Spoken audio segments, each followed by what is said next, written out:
Assalamualaikum warahmatullahi wabarakatuh. Alhamdulillahi rabbil alamin wa bihi nasta'inu ala umuri dunya waddin. Asyhadu an la ilaha illallah wahdahu la syarika lah wa asyhadu anna Muhammadan abduhu wa rasuluh khatamul anbiya'i wal mursalin. Allahumma salli wa sallim wa barik ala nabiyyina wa sayyidina Muhammadin wa ala alihi wa ashabihi wa man tabi'ahum bi ihsanin ila yaumiddin. Amma ba'd. Jamaah salat zuhur Masjid Agung Dr. Wahidin Sudirohusodo Kabupaten Sleman yang mudah-mudahan senantiasa mendapatkan rahmat dan taufik dari Allah Subhanahu wa taala.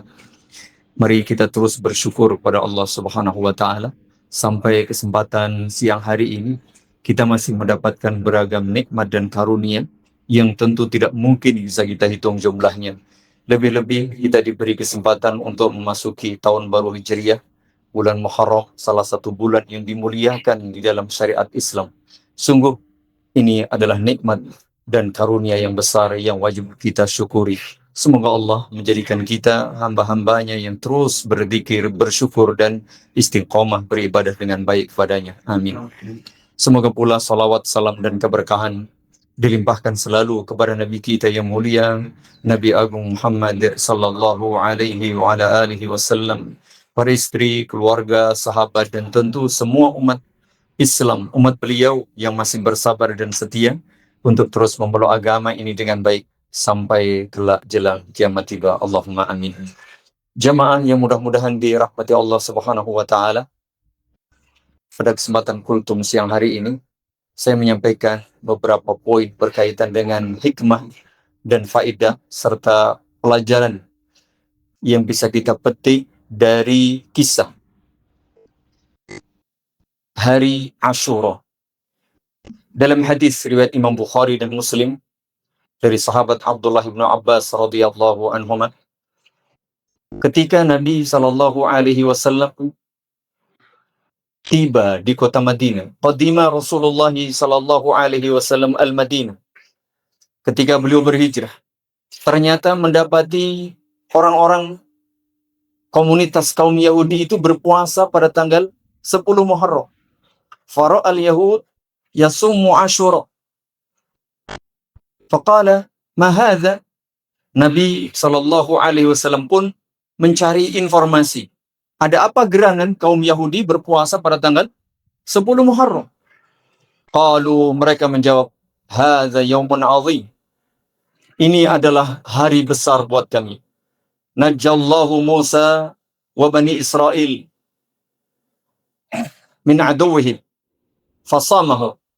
Karena dulu Allah Subhanahu wa taala menyelamatkan Nabi Musa alaihi salatu wassalam beserta orang-orang beriman dari kalangan Bani Israel pada 10 Muharram atau hari Ashura. Kemudian Nabi Musa alaihi salatu wassalam pun berpuasa sebagai bentuk syukur kepada Allah Subhanahu wa taala. Mendengar informasi atau jawaban tentang puasa Ashura yang dilakukan oleh kaum Yahudi ternyata mengikuti Nabi Musa alaihi salam, maka Rasul Muhammad sallallahu alaihi wasallam pun menyatakan, qal ana atau nahnu ahaqqu bi Musa minkum. Kami umat Islam lebih pantas untuk mengikuti Nabi Musa dalam hal melaksanakan ibadah puasa Ashura ini daripada kalian, wahai kaum Yahudi. Fasamahu wa amara bisyami. Kemudian Nabi pun sallallahu alaihi wasallam berpuasa tanggal 10 Muharram dan memerintah para sahabat saat itu untuk berpuasa. Jamaah yang mudah-mudahan dirahmati Allah Subhanahu wa taala, ada beberapa poin pelajaran yang bisa kita petik dari hadis yang mulia ini. Yang pertama, bahwa kita diperintah untuk bersyukur kepada Allah jika mendapatkan nikmat. Allah Subhanahu wa taala menyatakan, wa idz ta'adzana rabbukum la in syakartum la azidannakum wa la in kafartum inna azabi lasyadid. Begitu pula dalam ayat yang lainnya Allah perintahkan, maka bersyukurlah kepada dan jangan kalian kufur nikmat. Nabi Musa alaihi salatu wassalam diselamatkan oleh Allah Subhanahu wa taala dari kezaliman Firaun. Sebagaimana kita ketahui, pemimpin penguasa paling zalim barangkali yang pernah ada di muka bumi, salah satunya adalah Firaun. Dengan kekejamannya, kebenciannya kepada kebenaran dan orang-orang beriman saat itu, menjajah, menindas, merendahkan kaum Bani Israel yang beriman mengikuti Nabi Musa alaihi salatu wassalam. Ketika Allah Subhanahu wa taala menyelamatkan beliau dan orang-orang yang beriman, maka beliau pun bersyukur pada Allah. Dalam riwayat yang lain, fasamahu syukron. Nabi Musa alaihi salatu wassalam itu berpuasa pada tanggal 10 Muharram sebagai bentuk syukur pada Allah Subhanahu wa taala atas nikmat yang sangat besar. Diselamatkan dari bencana, diselamatkan dari kezaliman. Begitu pula Nabi kita Muhammad sallallahu alaihi wa ala alihi wasallam diperintah oleh Allah Subhanahu wa taala supaya bersyukur dalam surat paling pendek di dalam Al-Qur'anul Karim, surat Al-Kautsar, inna a'tainakal kautsar. Wahai Muhammad, sesungguhnya kami Allah telah memberi engkau nikmat karunia kebaikan yang sangat banyak. Maka bersyukurlah engkau, fasalli li rabbika wanhar. Bersyukurlah engkau dengan mengerjakan salat dan kurban lillahi subhanahu wa ta'ala. Jamaah, syukur bukan sekedar dengan ucapan lisan. Alhamdulillah. Betul, salah satu bentuk syukur adalah dengan lisan. Memuji Allah, menyanjung Allah dengan lisan kita. Tapi yang paling penting adalah kesadaran dan pengakuan hati yang paling dalam bahwa semua nikmat, anugerah apapun yang kita rasakan sampai detik ini semata-mata anugerah pemberian dari Allah. Yang kedua, lisannya senantiasa berzikir, menyanjung, memuji Allah. Dan yang ketiga, dengan perbuatan. Oleh karenanya Nabi Musa bersyukur dalam bentuk puasa. Nabi SAW diperintahlah oleh Allah supaya bersyukur dengan salat 5 waktu, termasuk salat Idul Adha, dan berkurban. Hari ini jamaah, mari kita selalu bersyukur. Baik dengan hati, dengan lisan dan perbuatan kita. Bukankah Allah memberi kita waktu, memberi kita rezeki yang cukup, memberi kita keamanan, memberi kita kesehatan, lebih-lebih memberi kita waktu istimewa bulan Muharram atau bulan Suro. Salah satu 4 bulan yang dimuliakan. Bersyukurlah kita kepada Allah, baik dengan hati, dengan lisan maupun perbuatan. Salah satunya kita tegakkan kewajiban-kewajiban. Salah satunya adalah salat 5 waktu berjamaah. Termasuk pula amalan-amalan sunnah. Di antaranya adalah puasa Asyura. Nabi SAW pun mengikuti Nabi Musa alaihissalam dalam rangka bersyukur kepada Allah. Pun kita sebagai umat beliau, mari jamaah, meskipun puasa Asyura hukumnya sunnah, namun sangat ditegaskan, mari kita coba isi tanggal 10 Muharram atau bulan Asyura dengan puasa sunnah. Sebagai apa? Bentuk syukur kita kepada Allah Subhanahu wa ta'ala. Jamaah yang mudah-mudahan dirahmati Allah Subhanahu wa ta'ala, bagaimana teknis pelaksanaan ibadah puasa Asyura? Yang pertama, bahwa puasa Asyura hukumnya sunnah, yaitu tanggal 10 Muharram. Allahu ta'ala a'lam, ada perbedaan penentuan tanggal 10 karena perbedaan tanggal 1. Tidak ada masalah jemaah. Imam Ibnul Qayyim dalam Zadul Ma'ad atau Imam Ibnu Hajar dalam Fathul Bari, yang notabene mereka dari madhab Hambali dan madhab Syafi'i, bahwa tingkatan puasa Asyura itu ada 3. Paling minimal, paling rendah, puasa tanggal 10.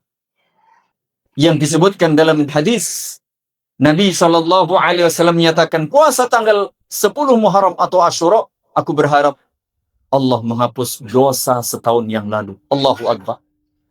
Pahalanya sangat besar. Puasa sehari saja.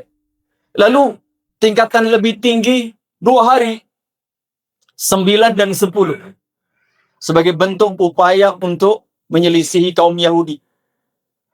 Namanya puasa Tasu'a. Dan paling sempurna puasa 3 hari. 9, 10, dan 11. Di samping itu tingkatan tertinggi dalam puasa Asyura juga sebagai antisipasi. Sebagaimana kasus kalau hari ini ada perbedaan pendapat tanggal 1, otomatis tanggal 9 dan 10-nya berbeda. Imam Ahmad bin Hanbal sudah jauh-jauh hari memberikan cara mengantisipasi ihtiyatan dalam rangka berhati-hati. Berpuasalah 3 hari. Niscaya engkau yakin dapat tanggal 9 dan 10. Jika kita puasa hari ini, besok dan Jumat, insyaallah ta'ala kita akan dapat puasa tanggal 9 dan 10. Yang tanggal 1-nya hari Selasa, hari ini tanggal 9, besok tanggal 10. Yang tanggal 1-nya hari Rabu, besok tanggal 9, Jumat tanggal 10. Bagi yang berpuasa 3 hari, insyaallah aman. Dia akan mendapatkan itu. Dan itu sudah jauh-jauh hari disampaikan oleh para ulama. Sebagai bentuk kehati-hatian. Dan ini bagian dari toleransi yang hendaknya kita jaga. Berikutnya, jamaah yang mudah-mudahan dirahmati Allah Subhanahu wa Ta'ala, pelajaran yang lain di samping kita berpuasa adalah bahwa setelah bersyukur dalam bentuk puasa, perbuatan, jangan pernah berbuat sombong. Setinggi apapun kekuasaan, derajat, pangkat, sebanyak apapun kekayaan harta duniawi, atau sebesar apapun kekuasaan seseorang, sejatinya Allah Subhanahu wa Ta'ala yang memberi. Dan Allah lah yang maha tinggi. Tidak boleh sedikit pun ada perasaan sombong. Apalagi kemudian berbuat sewenang-wenang. Apalagi membenci kebenaran. Sebagaimana kisah Fir'aun. Siapa yang menyangka dinasti Fir'aun yang sekian lama itu kemudian hancur. Bahkan bukan hanya jatuh, tenggelam. Peristiwa sejarah yang tidak bisa kita mungkiri. Allah Subhanahu wa Ta'ala menyatakan, "Fasiru fil ardi, fanzuru kaifa kana 'aqibatul mukadzibin." Lihat sejarah dan perhatikan kesudahan orang-orang yang mendustakan, orang-orang yang sombong di muka bumi. Hari ini pun demikian. Jangan pernah ada sedikit pun kesombongan, apalagi kezaliman, apalagi kesewenang-wenang. Dan sunnatullah, siapapun yang meninggikan diri, mengangkat dirinya karena kesombongan, pasti dan pasti, tinggal tunggu waktu, cepat atau lambat, akan jatuh, bahkan dihinakan oleh Allah Subhanahu wa Ta'ala. Itulah, wala yahiqul